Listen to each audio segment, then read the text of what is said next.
Welcome to the Sell My Business podcast. I'm your host, Jeffrey Feldberg. This podcast is brought to you by Deep Wealth and the 90-Day Deep Wealth Experience. Your liquidity event is the largest and most important financial transaction of your life. But unfortunately, up to 90% of liquidity events fail. Think about all that time, money, and effort wasted. Of the quote-unquote successful liquidity events, most business owners leave anywhere from 50% to over 100% of their deal value in the buyer's pocket and don't even know it. I should know. I said no to a 7-figure offer and yes to mastering the art and science of a liquidity event. 2 years later, I said yes to a different buyer with a 9-figure offer. Are you thinking about an exit or liquidity event?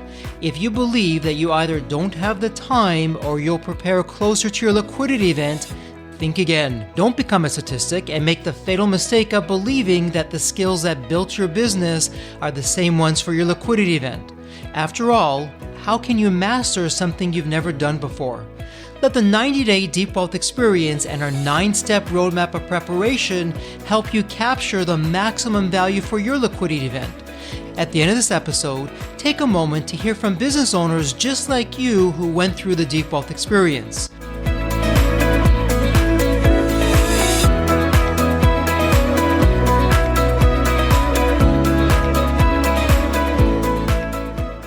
Mark Colgan is an entrepreneur and revenue leader responsible for increasing revenue across a small portfolio of companies where he leverages his 13 years experience of B2B sales, marketing, and recruitment. Mark currently splits his time as co-founder of Speak on Podcasts, mentoring B2B startups via GrowthMentor and ScaleWise, the Product Onboarders, and coaching hundreds of SDRs through his Outbound Prospecting course via the Sales Impact Academy. He's a Techstars 18 alumni and a regular speaker within the B2B SaaS industry. His work has been published by SaaStock, Mailshake, Pipedrive, LeadSift, Lemlist, SugarCRM, and Baremetrics, to name a few. Mark currently lives and works from Lisbon, is addicted to traveling and exploring new cultures and places. You'll often hear him saying, "Por qué no? Why not?" to anything that sounds fun or gets the heart racing, like wingwalking, skydiving, and paramotoring. Welcome to the Sell My Business podcast.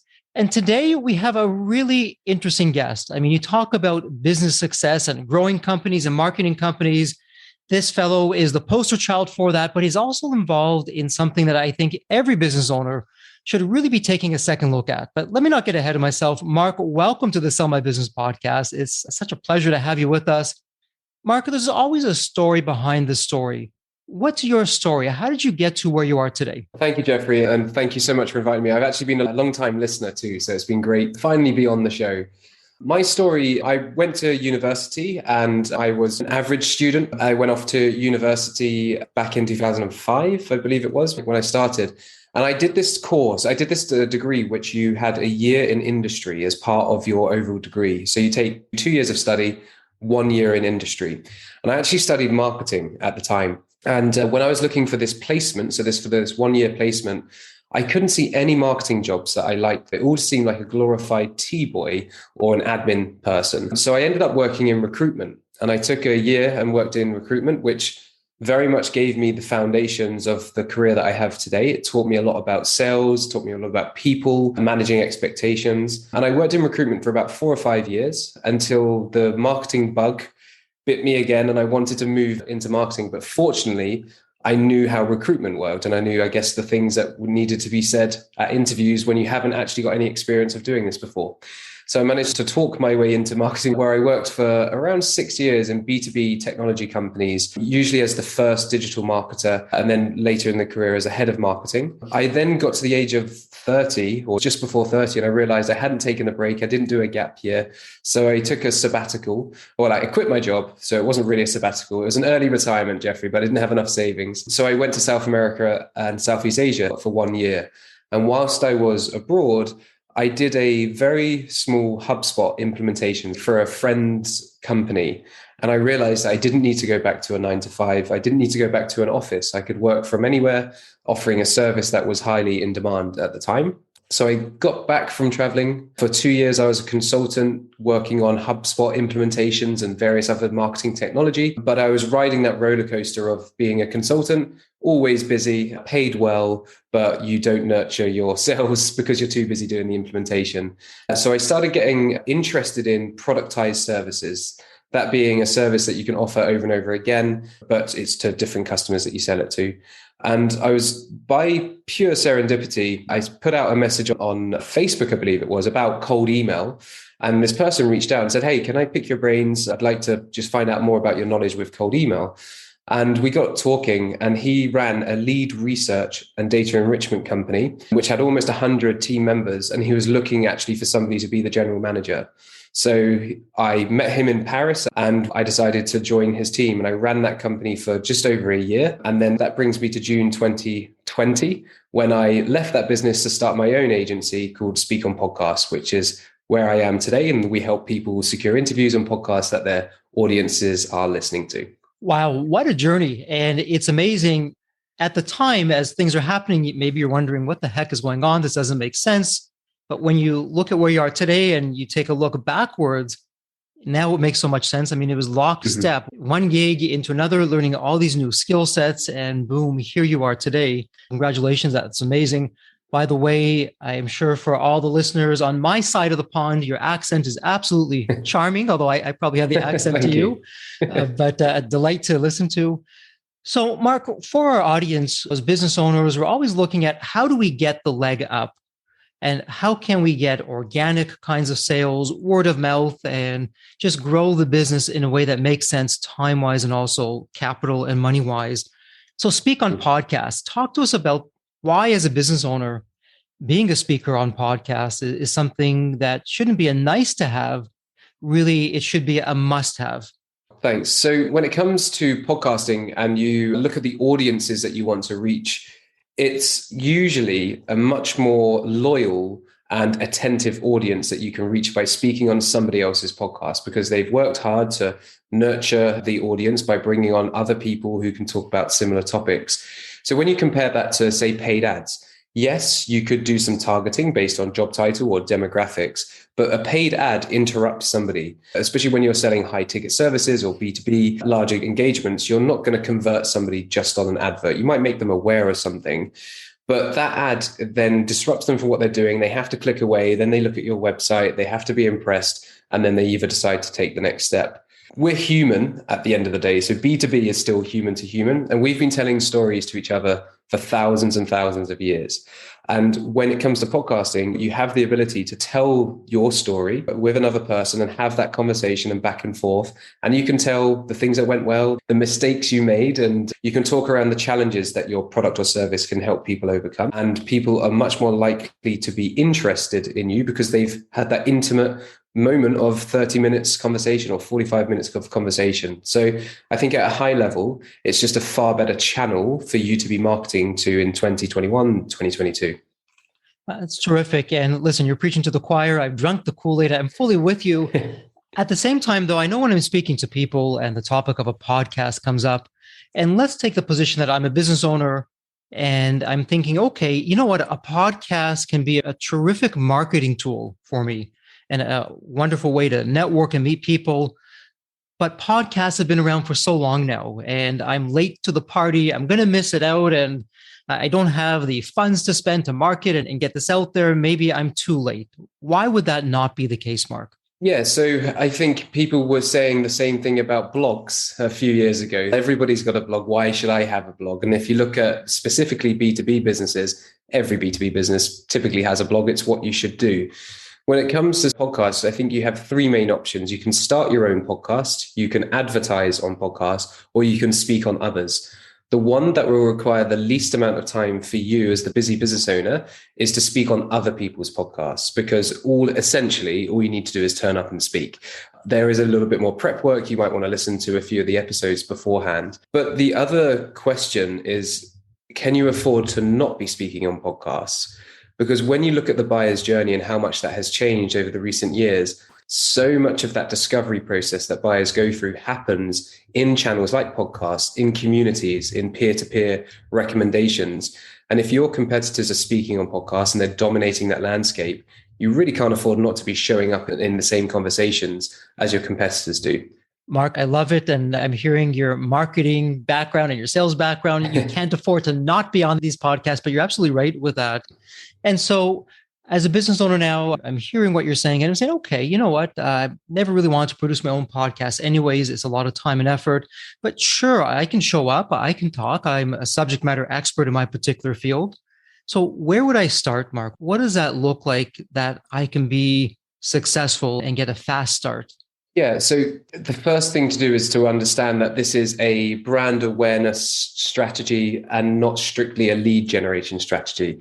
Now, yes, you can generate leads from speaking on podcasts, but it's no way near guaranteed. So I think you have to have the right mindset and understanding before you do start. Once you've overcome that or understand that bit of it, then it really comes about thinking about, well, who is the audience that I want to reach and where might they be spending time? So I like to say to our customers, just imagine that you're at a conference where you're given the keynote speech. Who's in the audience that you really want to be listening to you? And then we want to start finding what other influencers or what other authorities in your industry talk to the same audience.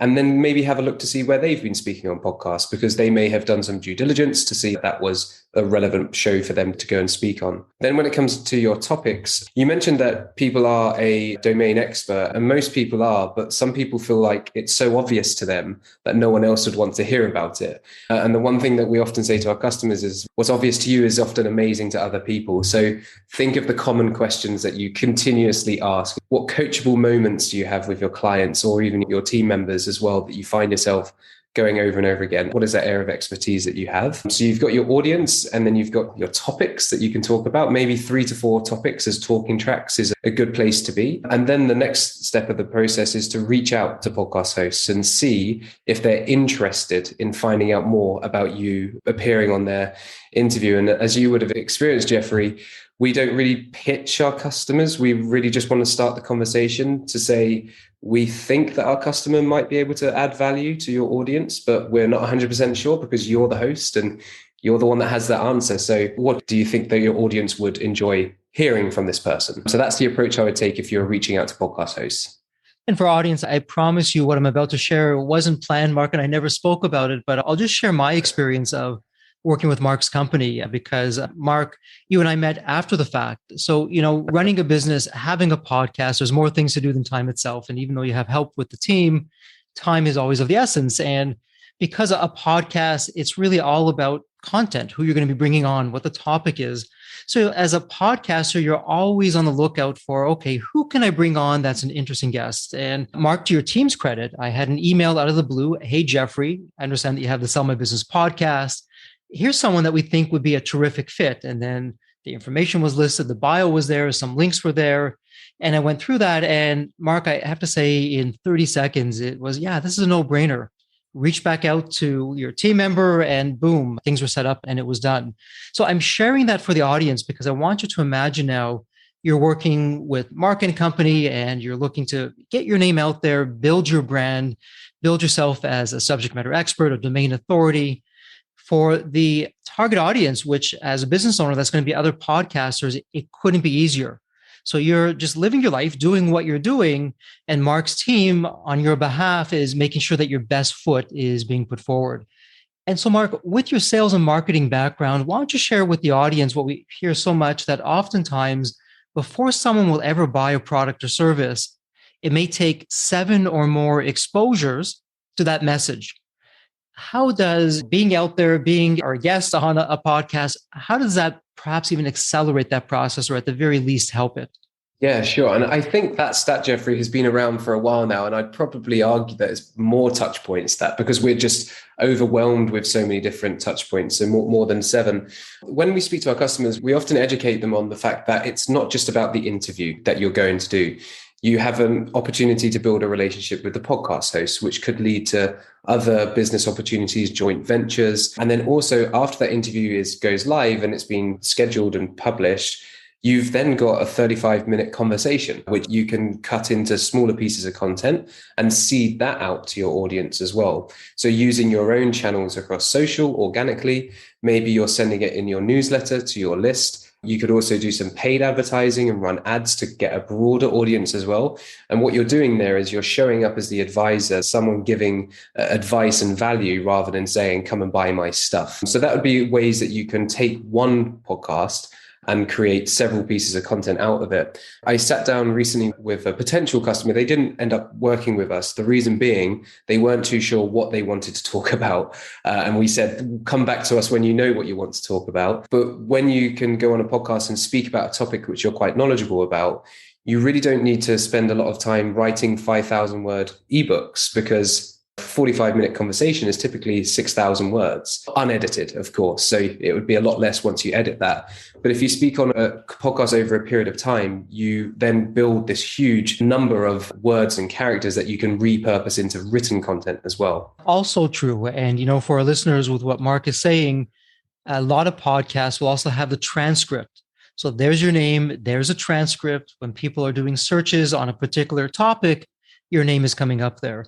And if we take the world of podcasting and being a guest on a podcast, now let's talk about liquidity events, because at Deep Wealth, that's our wheelhouse. So think about this. You're preparing for your liquidity event. Maybe you're even going through the Deep Wealth experience and our 9-step roadmap. If you're out there and you're a guest on a podcast and you start doing this on many podcasts, guess what? You're building a reputation and, Mark, to your point, a brand for your business. Your future acquirer will likely have heard of you. And in your future acquirer's mind, you've elevated your status from just any company to the company to purchase to become an industry leader. And so there's so much that you can do with that. Or even when you're putting together your advisory team, hey, here's a few podcasts, Mr. or Ms. Investment Banker, that you can hear me speak about what I'm doing and form your own opinion on that. So there's so much that you can do with that. Mark, with that in mind, what does someone need to do to be successful as a speaker? So they've come to you, they have a terrific business, a terrific story. What should they be doing to hit it out of the park once you start getting them appointments? Yeah. And I think, like any voice and presentation coach will tell you, practice, just practice, really know and understand your topics, know the anecdotes and the stories that you want to tell like the back of your hand, and have a very clear call to action. So oftentimes a lot of opportunity can be missed by not giving a clear call to action. So have a think about what action you would like people to take and rehearse it as well. It won't come across as rehearsed when you're on the interview, but you want to make sure that you're consistently saying the same thing over and over again. And back to your point about the liquidity event, this is an evergreen piece of content that's out there now, and it gets indexed in so many different ways. And Google in particular is spending a lot more time indexing podcasts. So it's great for keywords.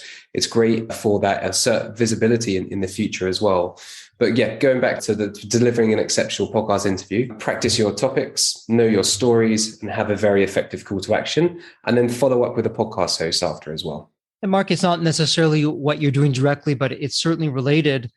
As people are thinking of becoming a speaker or to become a guest on a podcast, equipment-wise, what should they be thinking about that's just really going to take them over the top? Yeah, so we always recommend that you have a USB mic. If you're just getting started and you're not sure if this is going to be a long-term strategy for you, then if you can spend $100 on a microphone, you can get a pretty decent USB mic for $100 off Amazon. A lot more podcasts are now going to video as well. And oftentimes you'll be on video with the podcast host, but the video won't be used. It's just much better to have eye contact with the person that you're speaking to. So always be prepared that there's a high chance that you will be on video at some point as well. So lighting is an important consideration there, especially when it's 7 p.m. in winter. In Portugal, it's a little bit dark, so you need to make sure that you're well lit. And I always prefer having headphones on as well, just because it allows me to block out the sound a little bit from the people around me. But yeah, USB microphone, $100 is really the minimum of what you should be doing. Terrific. And some great advice. And when it comes to your equipment or your gear, that's not an area to be chinsing out on, and always purchase the best that you can, because you'll have it for years to come. And it is really a representation of you.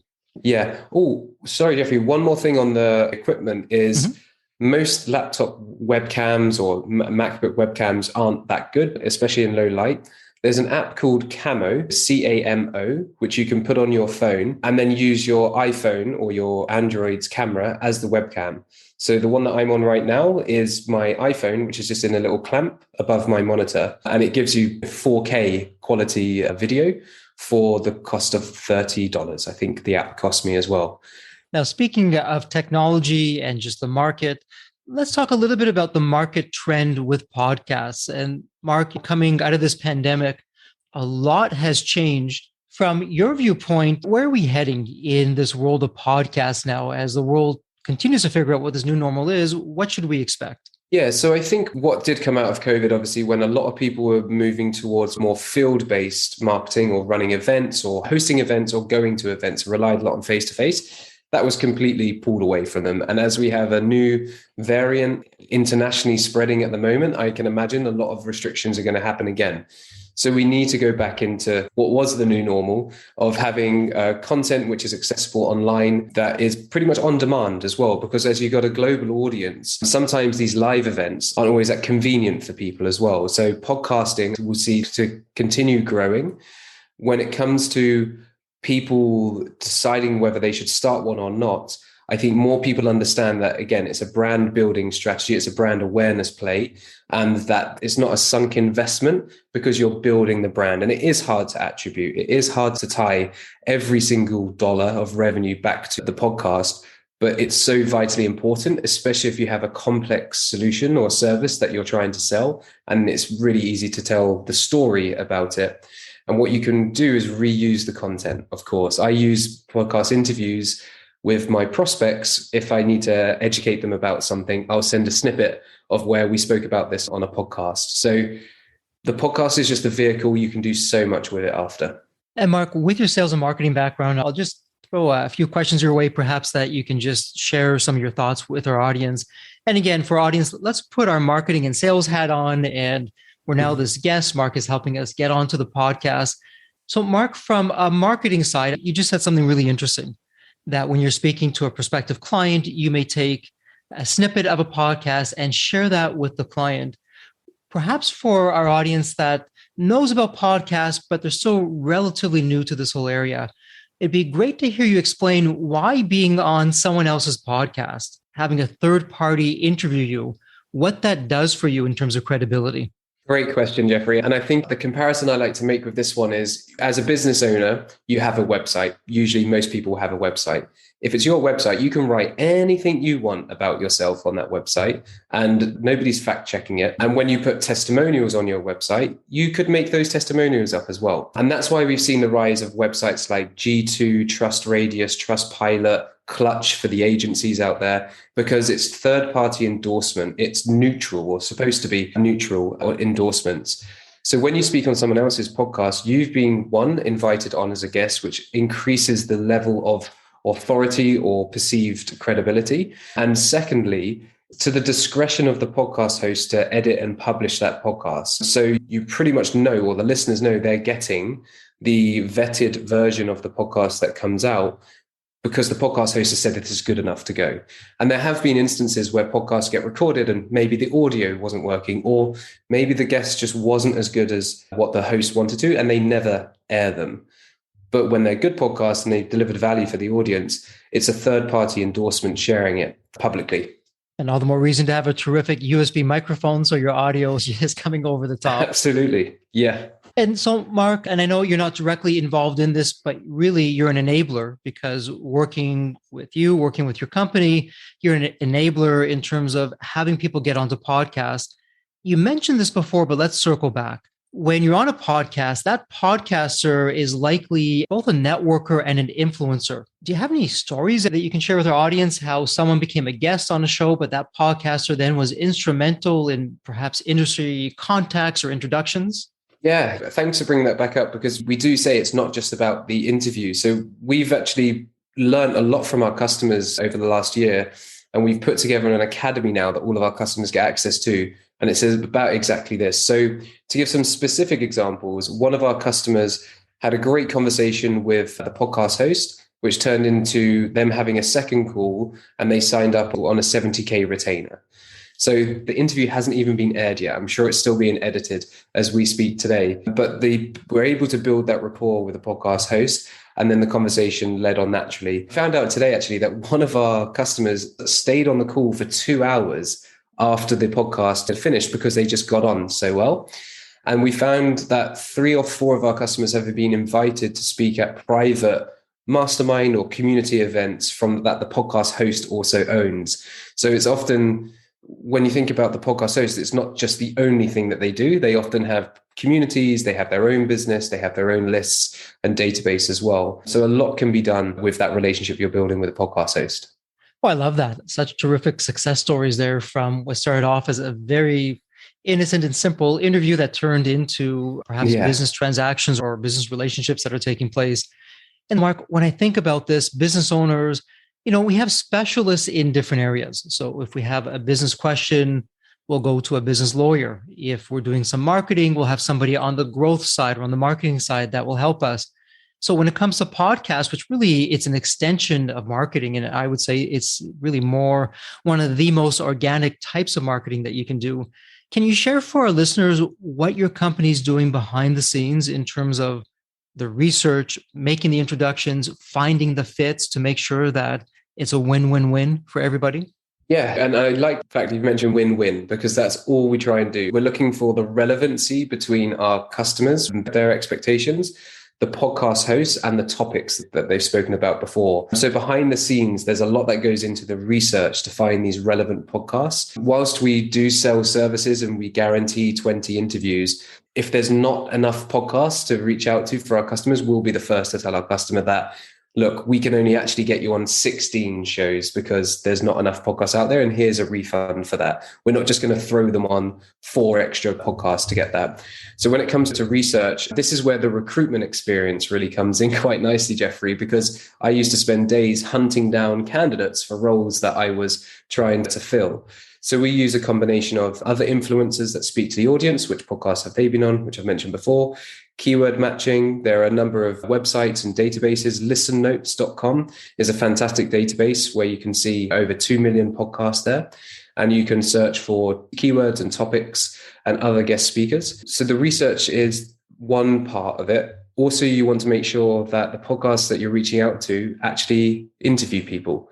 So you don't want to be pitching yourself to a podcast where they actually don't have guests on. And we see it happen all the time. You might be wanting to look at things like how long the podcast has been going for, how many episodes, how many ratings and reviews we have. For us internally, we have a benchmark of the podcast that we would reach out to. And then when it comes to the emailing and the sending the messages to the podcast hosts, it's all about taking your time and listening to a few episodes to find out, what is this host really interested in and what do they want to serve their audience with? And as you've described in the email that we sent you, it's very much doing the work for the podcast host to say, here's one topic in particular from listening to some of your previous episodes that I think your audience might be interested in. That takes a lot of time. And that's the sales experience coming into it as well, Jeffrey, from doing a lot of outbound prospecting as a salesperson. And for all of you business owners out there, and I put myself in this category with what I'm going to say, I mean, sometimes we're too smart for our own good. And the analogy would be, if you're selling a house, are you going to try and sell it on your own? Are you going to do the legal paperwork on your own? Or are you going to find a real estate agent? And are you going to find a real estate lawyer? And so the same thing here. Could a business owner go out and do the research and send the emails and find the podcast? Sure. I mean, Mark just gave you a database of 2 million podcasts, but come on, is that working hard or is that working smart? And in my books, that's working hard. It's not working smart.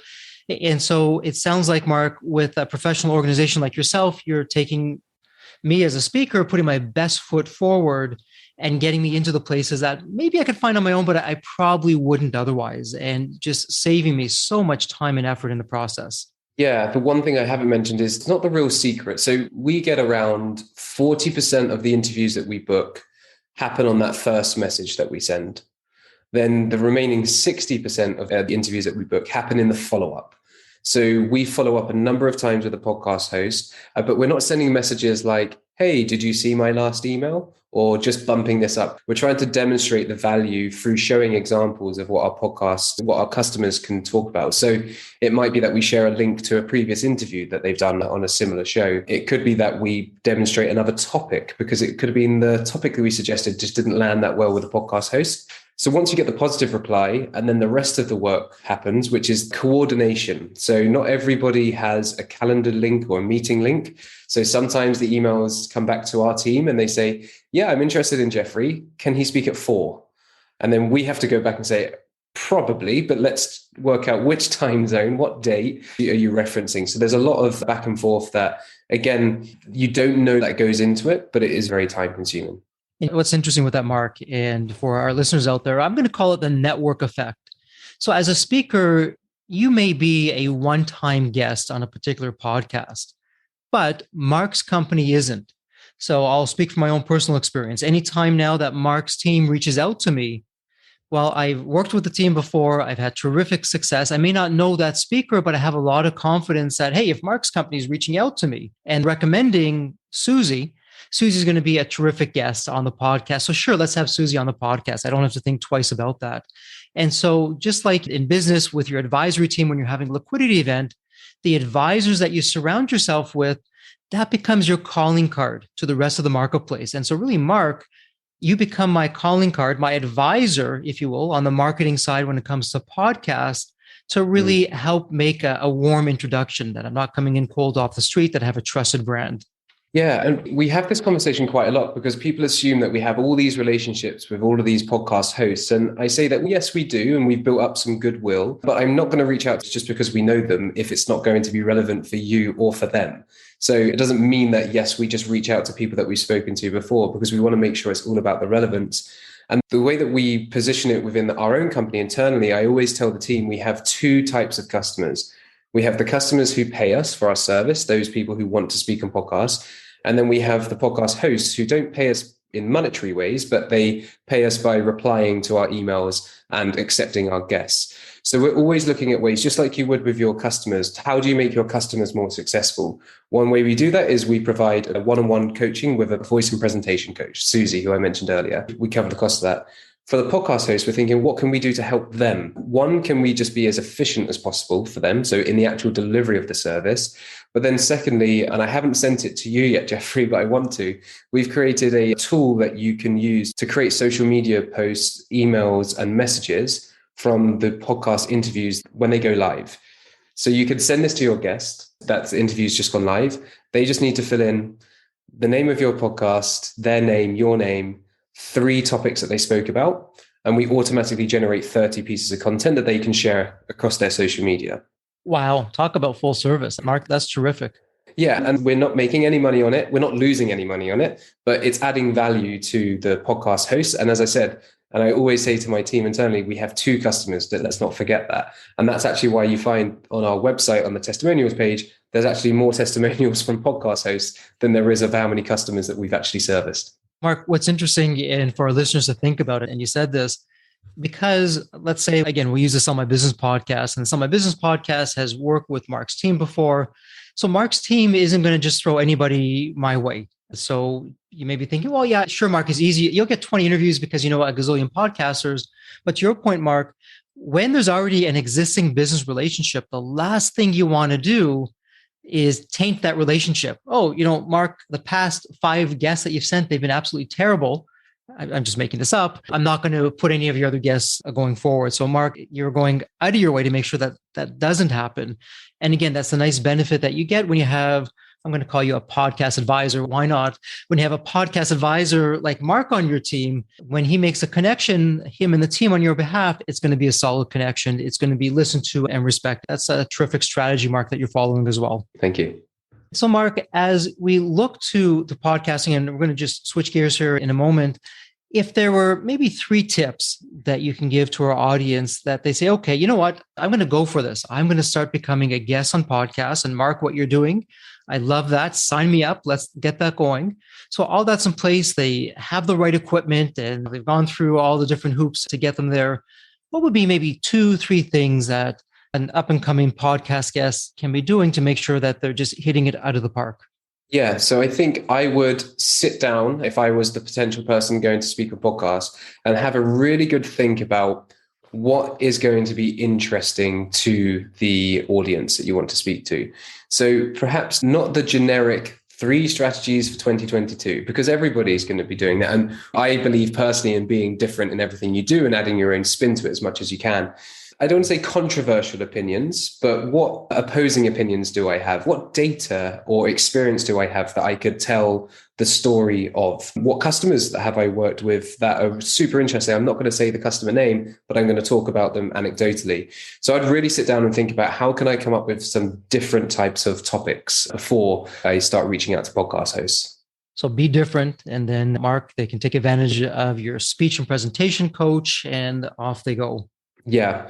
And then the other thing I'd say is do set something up for yourself to, if you're going to direct people to a specific landing page on your website or into a funnel, make sure that you've got that set up as well. You do have a bit of time because by the time the podcast is recorded and edited and then published, there's usually a little bit of lead time, but make sure you have got a clear way of engaging with people who want to reach out to you. If you just say to people, oh, just follow me on LinkedIn, they might follow you on LinkedIn, but what's in it for them? Whereas when you have a specific offer, you can drive people to a specific page. And if they're ready to work with you, then they'll reach out and let you know. Terrific. Some excellent strategies. So speaking of strategies and advice, and Mark, as we begin to wrap up this episode, we always ask our favorite question. And the question is this. If you think of the movie Back to the Future, you have this magical DeLorean car that can go back to any point in time. And so imagine, Mark, it's tomorrow morning, you look outside your window, the DeLorean car is there, the door is open, and it's welcoming you to hop into the car and you can go back to any point in your life. Maybe it's Mark as a child or a teenager, a young adult, whatever the case may be. What wisdom or life advice would you be telling your younger self? I think be confident in the decisions that you're making with the information that you have at the time. I think it's very easy for us to look back at our younger selves and think, why did you make that decision? Or it was a great decision or it was a bad decision. But when you're making decisions at a younger age and throughout your life, you're only making those decisions with the information you have in front of you right there and then. And I think sometimes we can overthink the decisions that we should have made or did make, but really you're just doing the best that you can. Something that I've learned more recently in life that I would love to have learned and had that knowledge and wisdom when I was a bit younger. Such terrific advice. And you're right, Mark, oftentimes we are our own worst enemy. I mean, we just berate ourselves, but hey, at the time, with the information that we had, we did the best that we could. And that's all that you can do. So I love that. Well, Mark, as we begin to wrap this up, I'm going to put this in the show notes. So it'll be really easy for the audience. It'll be point and click. Where can somebody find you either online or how can they contact you? What would be the best way? So the best place to go is to speakonpodcast.com/leader. And what people find on that page is that we'll actually do some research and find 3 podcasts that might be a good fit for you to speak on. And we'll send you the links to those 3 podcasts so you can reach out yourself if you want to, or have a conversation with us and see if there's something we can do to help. So that's speakonpodcast.com/leader. Well, Mark, you're walking the talk and talking the talk. You just said a moment before, have some kind of offering. What a terrific offering. Hey, tell us what you want to talk about. And boom, we'll find 3 potential podcasts. Who wouldn't want to do that? So for our listeners, just go and do that. You'll go to the show notes. You can click on the link and you'll get there. So Mark, as we wrap up this episode, thank you so much for taking part of your day and spending it with us on the Sell My Business podcast. And as always, please stay healthy and safe. Thank you so much, Jeffrey. Really appreciate it. Take care. The Deep Wealth experience was definitely a game changer for me. This course is one of the best investments you will ever make because you will get an ROI of 100 times that. Anybody who doesn't go through it will lose millions. If you don't have time for this program, you'll never have time for a successful liquidity. I mean, it was the best value of any business course I've ever taken. The money was very well spent. Compared to when we first began, today I feel better prepared, but in some respects, maybe less prepared, not because of the course, but because the course brought to light so many things that I thought we were on top of that we need to fix. I 100% believe there's never a great time for a business owner to allocate extra hours into his or her week or day. So it's an investment that will yield results today. I thought I will reap the benefit of this program in 3 to 5 years down the road. But as soon as I stepped forward into the program, my mind changed immediately. There was so much value in the experience that the time I invested paid back so much for the energy that was expended. The Deep Wealth experience compared to other programs is the top. What we learned is very practical. Sometimes you learn stuff that is great to learn, but you never use it. The stuff we learned from Deep Wealth experience, I believe is going to benefit us both. I've done an executive MBA. I've worked for billion-dollar companies before. I've worked for smaller companies before I started my business. I've been running my business successfully now for getting close to a decade. We're on a growth trajectory. Reflecting back on the Deep Wealth, I knew less than 10% what I know now. Maybe close to 1% even. Hands down, the best program in which I've ever participated. And we've done a lot of different things over the years. We've been in other mastermind groups, gone to many seminars, workshops, conferences, retreats, read books. This was so different. I haven't had an experience that's anything close to this in all the years that we've been at this. It's 5-star, A+. I would highly recommend it to any super busy business owner out there. And Deep Wealth is an accurate name for it. This program leads to deeper wealth and happier wealth, not just deeper wealth. I don't think there's a dollar value that could be associated with such an experience and knowledge that could be applied today and forever. Are you leaving millions on the table? Please visit www.deepwealth.com/success to learn more. If you're not on my email list, you'll want to be. Sign up at www.deepwealth.com/podcast. And if you enjoyed this episode of the Sell My Business podcast, please leave a review on Apple Podcasts. Reviews help me reach new listeners, grow the show, and continue to create content that you'll enjoy. As we close out this episode, a heartfelt thank you for your time. And as always, please stay healthy and safe.